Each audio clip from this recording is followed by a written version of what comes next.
Son moitas as persoas que volven ás aulas tras a xubilación.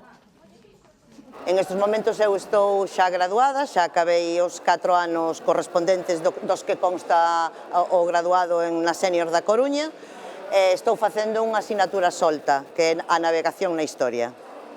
Eu sempre fui un mal estudiante de historia, cando estudiaba historia no bachiller, ou de idiomas, e agora estou matriculado en historia e en inglés. Vas rellenando aquelas lagoas que tens tú do conocemento que están vacías. E case sempre volven para estudar ou, mellor dito, aprender aquilo que non ten nada que ver coa súa profesión.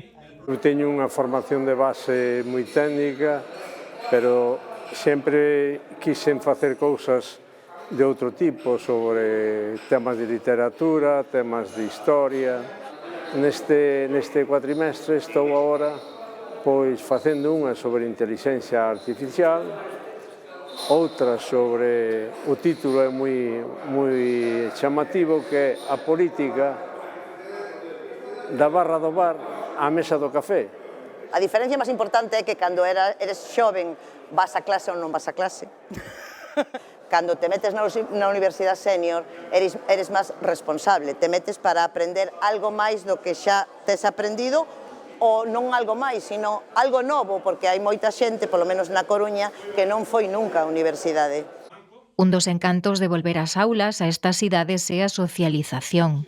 No programa hai cousas máis importantes que son tamén as relacións que as persoas que conoces a xente nova e te relacións de outro tipo, que ao final acaban incluso sendo de amizade máis fortes. O ciclo integrado permite a estes estudantes sénior compartir aula e contidos con estudantes de grau. Unha compañeira que foi profesora do instituto nos dicía, coincidín con algún ex-alumno meu facendo unha asignatura.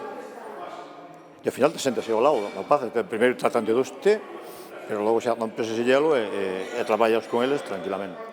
E non quero dicir que sean mellores ou peores, son diferentes. Outro día falaban da nosa época, na nosa generación, dicía, oi, estudia e prepárate. Isto xa, aparte de estudiar, pensan en disfrutar. Bueno, é que de malo. Non fan exames, apostan por unha metodoloxía centrada nos traballos, pero sobre todo na experiencia vital deste grupo de persoas.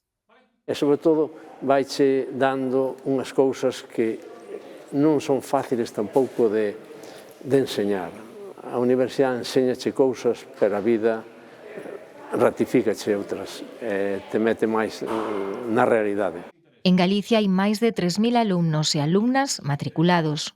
Fue necesario abrir 2 universidades nuevas y 7 campus universitarios para recibir a toda esta población. Y esta población comienza la jubilación y es la población más formada de la Galicia de la historia. Din que a madurez é a etapa da vida de maior plenitude, pero tamén a de maior talento e sabedoría.